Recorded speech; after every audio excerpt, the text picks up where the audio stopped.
La Comunidad de Madrid rechaza esa decisión que supone que Madrid sea cerrada y también varios municipios de la Comunidad de Madrid, todos aquellos que estén en una ratio de 500 contagios por 100.000 habitantes, pero que, insistimos, el gobierno de Díaz Ayuso no está de acuerdo y no va a aplicar la ley.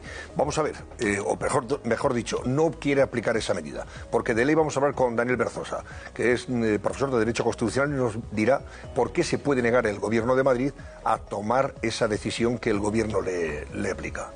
Daniel Berzosa, buenas noches. Muy buenas noches, Antonio. Cuéntanos tu opinión y tu criterio jurídico. Vamos a ver, desde un punto de vista jurídico está claro que los acuerdos que se toman en el Consejo Interterritorial del Sistema Nacional de Salud, en principio tienen que ser por consenso. Bueno, no solamente en principio, y no solo de acuerdo con el reglamento, sino de acuerdo con la propia ley, lo dice el artículo 63.2. Además dice que adoptarán forma de recomendaciones y que tienen que ser por consenso. Y está claro, no es discutible, que la palabra consenso implica el acuerdo, el asentimiento de todos los individuos que forman un grupo o de todos los grupos en su caso.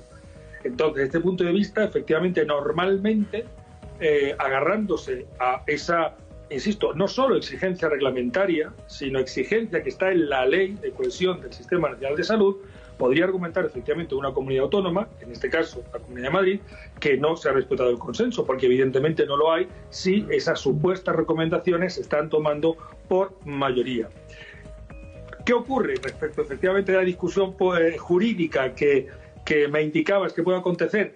Que yo creo, y lo decía el otro día precisamente en tu programa, en el Cascabel, el lunes pasado, en la segunda opción que tiene el Ministerio es acogerse a ese artículo 65.1 reformado que permite, porque dice salvo urgente necesidad, en cuyo caso el Ministerio puede tomar las medidas estrictamente necesarias comunicándola inmediatamente a la comunidad afectada.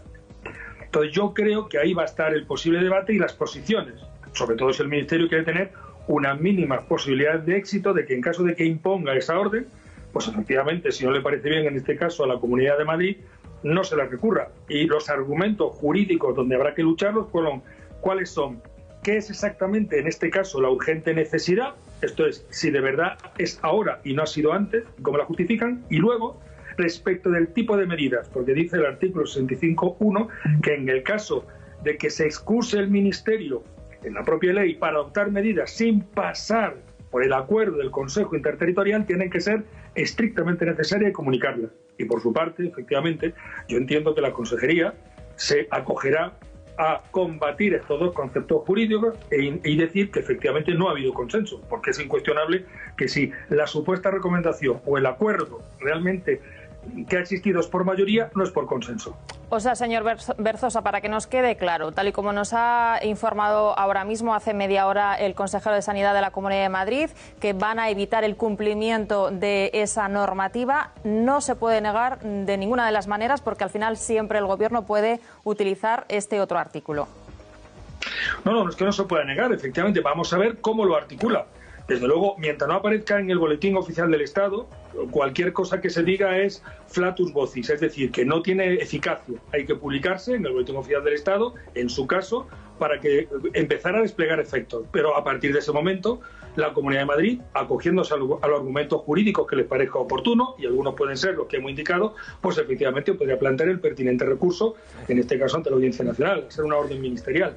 Bueno, vamos a ver, Daniel, lo que pasa es que el gobierno de la Comunidad de Madrid, a través de su consejero de Sanidad, ha dejado claro que, basándose precisamente en esa ley de funcionamiento del Consejo Interterritorial del Sistema Nacional de Salud, se establecen los criterios para tomar este tipo de acuerdos, que son luego recomendaciones para que se implanten en las comunidades, y señala expresamente que son recomendaciones que tienen que tomarse por consenso, por acuerdo. Aquí no ha habido acuerdo, aquí ha habido Madrid, Cataluña, Andalucía, Murcia y Ceuta han dicho que no estaban de acuerdo con las medidas que quiere implementar el gobierno de Sánchez y el ministro Illa. Por tanto, no tiene obligación, de momento, el gobierno de la Comunidad de Madrid de aceptar esas decisiones, de cerrar la capital de España, como se pretende, entre otras cosas. ¿Qué otra alternativa tendría en todo caso el gobierno desde el punto de vista legal, sin tener que buscar otro artículo para rebuscado, etcétera, etcétera, en esta ley del reglamento de funcionamiento del Consejo Interterritorial de Salud? ¿Puede aprobar un decreto ley de estado de alarma en Madrid? ¿Puede aprobar un estado de emergencia en Madrid? ¿Eso sí lo puede hacer? Eso sí lo puede hacer, lo comentábamos el otro día. Lo que pasa es que seguramente es consciente de que políticamente es mucho más costoso y probablemente está explorando esta otra vía, que es la de emplear esa nueva habilitación que tiene. Pero efectivamente, los estados excepcionales del artículo 116, pero en concreto el estado de alarma, que es el que está pensado para epidemia o para pandemia y que ya se ha empleado, que además lo decreta el gobierno por sí ante sí y lo controla durante 15 días, eso siempre lo podría hacer. Y además lo puede decretar para todo el territorio nacional, para una parte del territorio nacional. Eso se concreta en el Real Decreto que declara el estado de alarma. Esa herramienta, el artículo 116, siempre lo tiene a su disposición, en este caso el Gobierno, el Consejo de Ministros. Bueno, Daniel Berzosa, gracias, buenas noches. Hasta la próxima ocasión, Daniel. Buenas noches, muchas gracias.